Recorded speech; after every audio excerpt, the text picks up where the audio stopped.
नमस्कार दोस्तों, आज के सेशन में हम चर्चा करेंगे कार्य और ऊर्जा को लेकर। कार्य और ऊर्जा दोस्तों दोनों एक ही बात होती है। तो सबसे पहले हम बात करते हैं कि कार्य किसे कहते हैं। तो देखिए दोस्तों, कार्य इस तरीके से परिभाषित किया जाता है। कार्य हमारे पास होता है बल इंटू विस्थापन। बल और जो विस्थापन का गुणा होता है उसी को हम बोलते हैं दोस्तों कार्य। जैसे ये हमारे पास इधर बल है F सदिश और इधर इसका विस्थापन है S सदिश। इन दोनों के बीच में कोण है दोस्तों थीटा। तो जो कार्य है, कार्य का फॉर्मूला दिया जाएगा W इक्वल टू F सदिश डॉट S सदिश। यहां डॉट का मतलब है दोस्तों अदिश गुणा। यहां ये जो डॉट है ये किसको बता रहा है? ये डॉट बता रहा है दोस्तों अदिश गुणा को, क्योंकि जो बल भी है ये भी सदिश राशि है और जो विस्थापन है ये भी कैसी राशि है? सदिश। बल और विस्थापन दोनों ही हमारे पास सदिश राशियां हैं, लेकिन हम गुणा कौन सा कर रहे हैं? बीच में डॉट लगा रहे हैं। कौन सा गुणा कर रहे हैं? अदिश गुणा कर रहे हैं। इसी टर्म को अगर मैं खोलता हूं दोस्तों तो इसको लिखूंगा मैं W बराबर F S cos theta. W बराबर एफ एस कोस थीटा आपको बल देगा, आपको विस्थापन देगा और बल और विस्थापन के बीच में कुछ न कुछ कोण देगा। तो हम ये फॉर्मूला लगा के हम कार्य निकाल सकते हैं। तो यहां से हमारे पास कार्य की परिभाषा क्या हुई दोस्तों कि बल और विस्थापन का जो अदिश गुणा है, बीच में डॉट आने का मतलब क्या है? कौन सा गुणा है ये? अदिश गुणा। तो हम कहेंगे कि बल व विस्थापन के अदिश गुणन को दोस्तों कार्य की अगर हम परिभाषा की बात करें तो इसकी परिभाषा हो जाएगी बल व विस्थापन का अदिश गुणा। बल व विस्थापन का अदिश गुणा ये हमारे पास कहलाता है दोस्तों कार्य। बल और विस्थापन का अदिश गुणन कहलाता है कार्य। अगर हम बात इसके मात्रक की करें, या मात्रक से पहले हम एक काम और कर लेते हैं दोस्तों। यहां F सदिश का मतलब क्या है और S सदिश का मतलब क्या है? कई बार यहां से भी न्यूमेरिकल पुटअप कर लिया जाता है। जैसे आपको F सदिश की वैल्यू दे देगा इस तरीके से कुछ 2i के प्लस का 4j के माइनस का 5k के, ये आपको इस तरीके से बल दिया। और आपको जैसे विस्थापन सदिश S का मान दे देगा आपको 3i के पे प्लस का 5j के और माइनस का 2k के, इस तरीके से। तो यहां से देखें हमें पूछ लेगा कि यहां से कार्य की वैल्यू क्या होगी, यहां से कार्य का मान क्या होगा। तो देखिए दोस्तों, कार्य निकालने के लिए हम क्या करेंगे? अदिश गुणा कैसे करेंगे? इस 3 को 2 से गुणा कर देंगे दोस्तों 6, प्लस के 4 को प्लस के 5 से गुणा करेंगे तो प्लस का 20 और -5 को -2 से गुणा करेंगे तो प्लस का 10। तो 16 और 20 हमारे पास दोस्तों कार्य का मान हो जाएगा 36 जूल। कार्य का मान हो जाएगा हमारे पास 36 जूल। तो अगर इस तरीके से क्वेश्चन दे तो आपको इस तरीके से आपको फाइंड आउट कर देना है। बाई क्या आपको बल का मान देगा 5 न्यूटन, विस्थापन 10 मीटर, दोनों के बीच में कुछ न कुछ कोण देगा 60 डिग्री 30 डिग्री। तो आप ये वाला फॉर्मूला काम में लेके आसानी से कार्य निकाल सकते हैं। तो कार्य की परिभाषा हो गई बल व विस्थापन का अदिश गुणन। बल व विस्थापन का अदिश गुणन कार्य कहलाता है, ठीक है। और कार्य का हमारे पास फॉर्मूला एक तो हमने देखा W equal to F dot S सदिश, दूसरा कार्य का formula W equal to F S cos theta. ये फॉर्मूला कैसे यूज करना है मैंने आपको बता दिया है। इसके अंदर आपको सीधा बल का मान देगा क्वेश्चन में, विस्थापन का मान देगा और साथ ही साथ आपको कोण देगा। तो आपको ये वाला फॉर्मूला यूज कर लेना है। ये तो बात हुई दोस्तों कार्य की एक बेसिक को लेकर। अगर हम बात कार्य की मात्रकों की करें, अगर हम दोस्तों इसके मात्रकों की बात करते हैं, कार्य के मात्रक क्या क्या होते हैं? कार्य और ऊर्जा दोस्तों एक ही बात होती है।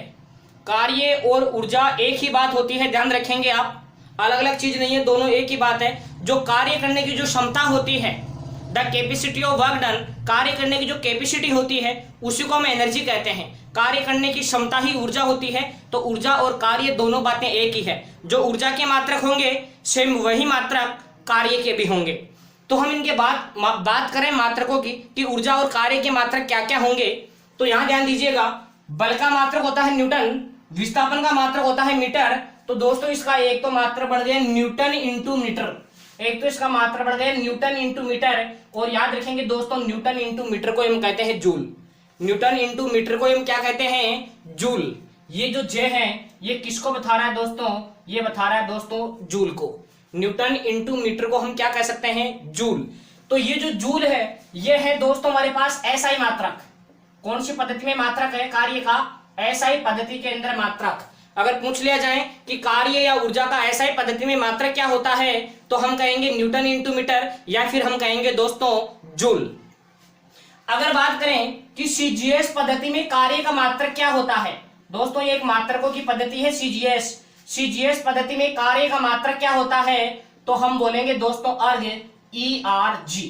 और ये संबंध याद रखेंगे, कई बार पूछ लिया जाता है एक जूल में कितने अर्ग होते हैं, तो याद रखेंगे दोस्तों एक जूल जो है वो 10 की घात 7 अर्ग के बराबर होता है।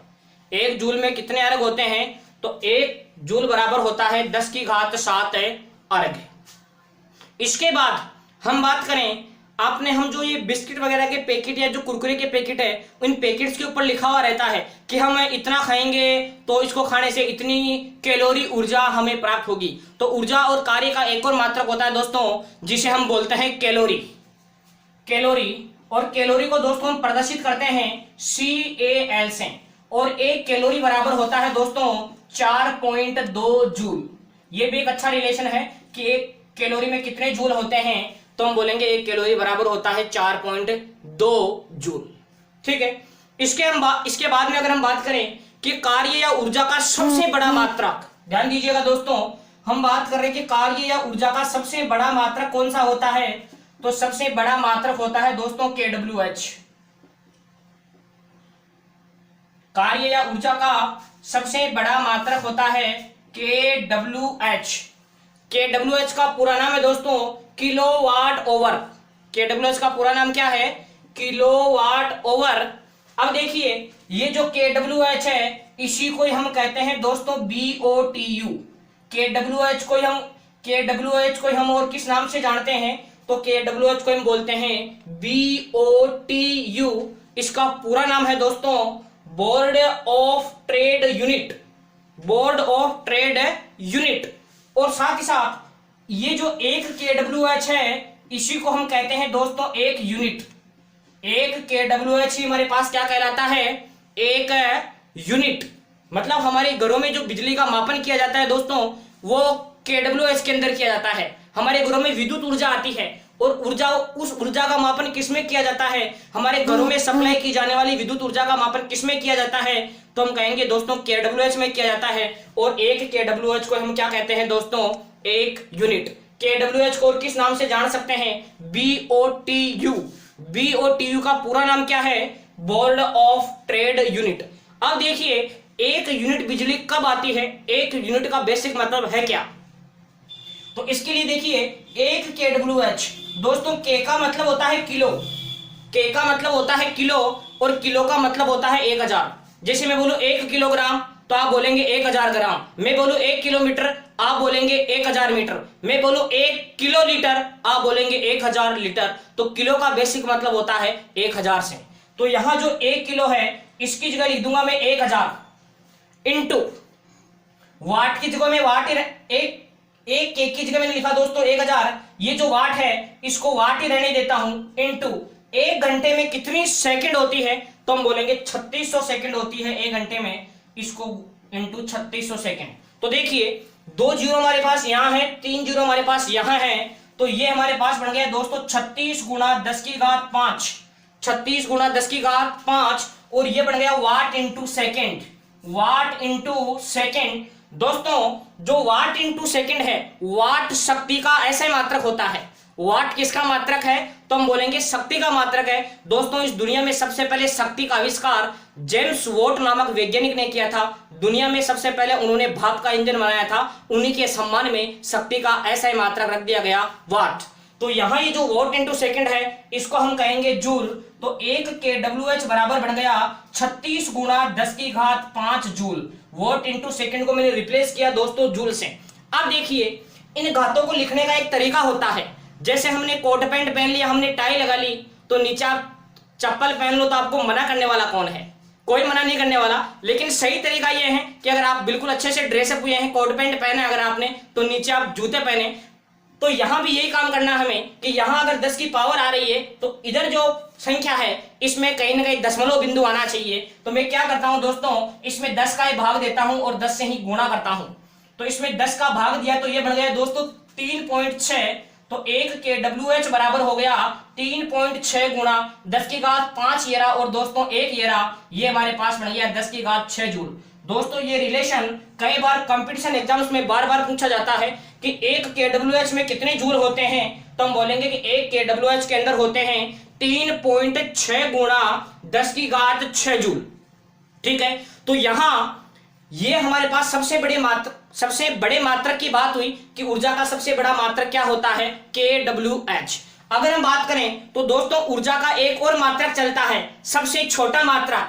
अगर ऊर्जा के मैं सबसे छोटे मात्रक की बात करूं, सबसे छोटा मात्रक, तो याद रखेंगे दोस्तों ऊर्जा का सबसे छोटा मात्रक होता है इलेक्ट्रॉन वोल्ट।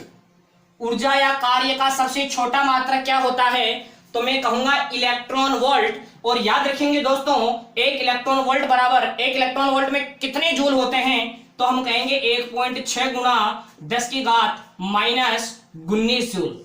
1 इलेक्ट्रॉन वोल्ट में कितने जूल होते हैं, तो हम कहेंगे 1.6 गुणा 10 की घात -19 जूल। तो इस सेशन में हमने क्या क्या पढ़ा दोस्तों, एक बार मैं वापस रिव्यू करता हूं। तो सबसे पहले हमने पढ़ा कि कार्य किसे कहते हैं, तो हम बोलेंगे कि बल और विस्थापन का जो अदिश गुणा है वो कार्य कहलाता है। कार्य के हमने यहाँ पर दो बेसिक फॉर्मूले पढ़े, W = F सदिश डॉट S सदिश, और इसी को खोल के हम लिखते हैं Fs cos थीटा। ये फॉर्मूला किस प्रकार से काम में लेना है, इसके लिए मैंने एक क्वेश्चन करवा दिया है और ये फॉर्मूला में आपको वैल्यूज देगा F की, S की और थीटा की। तो इस तरीके से ये दोनों फॉर्मूले आप आसानी से यूज कर सकते हैं। इसके बाद हमने बात की कि कार्य या ऊर्जा का ऐसा मात्रक क्या होता है, तो हम कहेंगे जूल। कार्य या ऊर्जा का सीजीएस मात्रक क्या होता है, तो हम कहेंगे अर्घ। 1 जूल में कितने अर्घ होते हैं, तो हम कहेंगे 10 की घात 7 अर्घ। 1 कैलोरी में कितने जूल होते हैं, तो हम कहेंगे 10 की घात 1 कैलोरी में कितने जूल होते हैं, तो हम कहेंगे 4.2 जूल। अगर पूछा जाए कि ऊर्जा का सबसे बड़ा मात्रक क्या होता है, हम कहेंगे kWh। kWh को और किस नाम से जाना जाता है, हम बोलेंगे दोस्तों BOTU। BOTU का पूरा नाम क्या है, बोर्ड ऑफ ट्रेड यूनिट। अगर पूछा जाए कि विद्युत ऊर्जा का मापन किसमें किया जाता है दोस्तों, हम कहेंगे kWh में। अगर पूछा जाए कि ऊर्जा का सबसे छोटा मात्रक क्या होता है, हम कहेंगे दोस्तों इलेक्ट्रॉन वोल्ट। 1 इलेक्ट्रॉन वोल्ट में कितने जूल होते हैं, तो हम कहेंगे दोस्तों 1.6 गुणा 10 की घात -19 जूल। याद रखेंगे दोस्तों ये जो kWh है ये ऊर्जा का मात्रक होता है, जबकि केवल kW लिख दे किलोवाट तो दोस्तों ये शक्ति का मात्रक होता है। ये क्वेश्चन भी कई बार कंपटीशन एग्जाम्स में पूछ लिया जाता है। अब हमने जो पढ़ा इसके हम 2-3 क्वेश्चंस करते हैं। अब हम बात करेंगे दोस्तों एक छोटा सा कॉन्सेप्ट और ऊर्जा।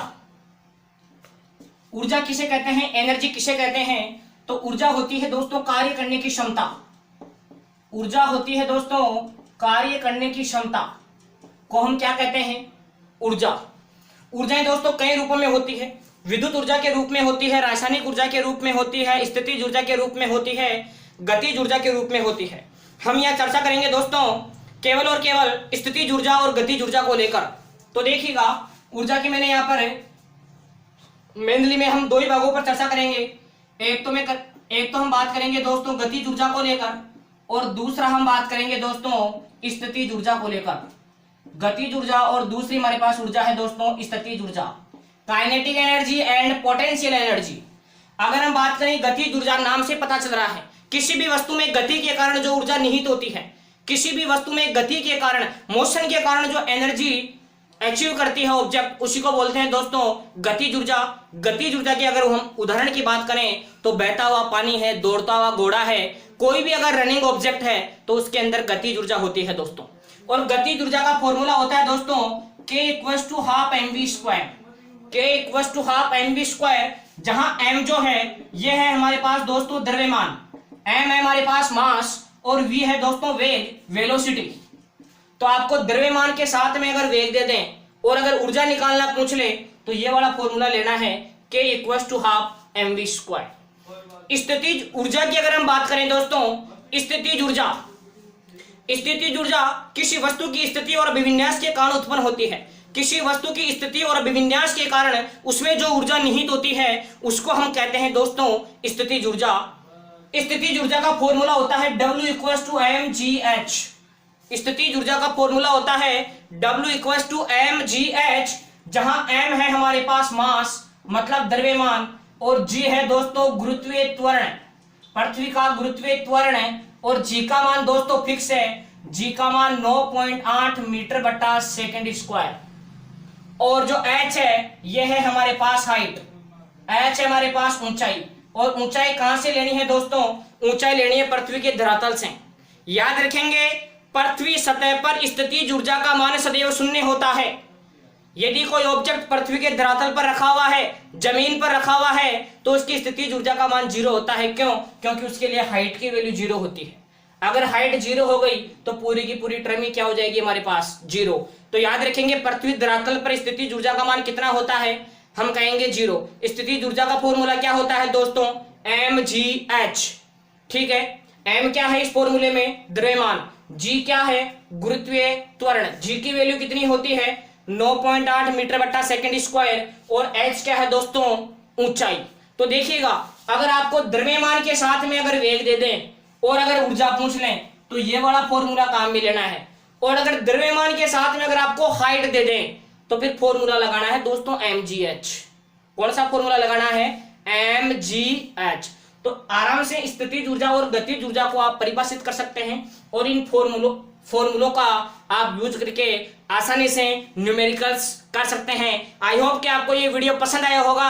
आप इस चैनल को ज्यादा से ज्यादा सब्सक्राइब कीजिए। फिर मिलते हैं एक नए वीडियो के साथ। थैंक यू, जय हिंद।